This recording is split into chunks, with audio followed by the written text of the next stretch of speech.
Yeah, try it on yourself. So basically what it's called is called abdominal bracing. You may have heard of it, you may not have heard of it. Basically, here's what it is. So I'm going to give you a little analogy or a little scenario of what most people do on a daily basis. So you look at the stomach, right? Most people let it hang out, right? Boom. When you do that, what happens is, everything that's in your intestines, your stomach, all that stuff kind of weighs down, and there's no tonicity, there's no tone in your muscles. And this is something I learned when I was in grade 8, just because I'm thinking, okay, well, if I had this as my normal stomach, what can I do to firm it up? So what I started doing was just walking around by bracing my abdominals. And an abdominal brace is pretty much a two-part equation. So the first part is from here, all you do is this, draw your abdominals in. So you draw your belly button in, and what that does is it activates a muscle called the transverse abdominis. And the transverse abdominis is like a waist belt, a natural waist belt you actually have inside your core. And when it develops more tone and strength, it actually reduces the size of your waist.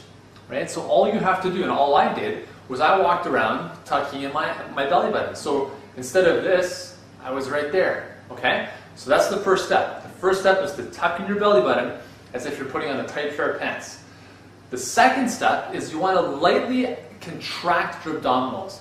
And what that does is it activates I'm going to pull my shirt up a bit here, it activates the external and internal obliques, right, through the sides here. So when you draw your belly button in, lightly contract your abdominals. We're not talking about like a full-out contraction, but just a light contraction. And what that does, it does a number of things. First of all, it basically is an isometric way of training your abdominals. So it helps your abdominals get better tone, endurance, and strength if you do it on a daily basis. And over time, it's a very conscious process at first. So you have to be aware of it, but over time it becomes subconscious and or an unconscious process, and your body just just develops natural tonicity and better tone in that area.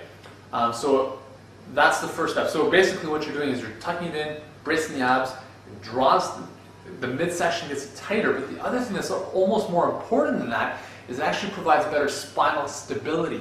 So if you're moving around, lifting objects, working out, you have to abdominal brace at all times, especially if you're lifting weights. Because if you bend over, right, and this is not obviously proper bending, but when you bend over and lift something up, to brace your core, right, brace your abdominals, what that does is it supports your spine. Exercises like squatting, for instance, right? One of the first things we talk about in doing a squat is bracing your core, bracing your abdominals so you support your lower back through that movement. Let's get back to the original question. So getting a flat stomach just by doing this abdominal brace, right? So I'll give you a better shot here. So again, from here, tuck it in and contract lightly. Two-step process. Do that on a daily basis and give yourself a couple weeks and you're going to notice a big difference in how things kind of tighten up in this area, your posture, and if you have any low back pain, it'll probably help that as well. So that's abdominal bracing. It's a little known secret to help you get a flat stomach. Give it a shot, and your waist is going to go from this to that. I'm Uriel King, and be sure to get all these lessons for free. We're giving 20 total lessons on this abs course, how to lose belly fat and get six-pack abs. The website is right here. It's myfitteryou.com/abs. So if you want to learn more secrets about revving up your metabolism, stripping off belly fat, and getting rock hard abs, sign up and get your free report at fastabsnow.com.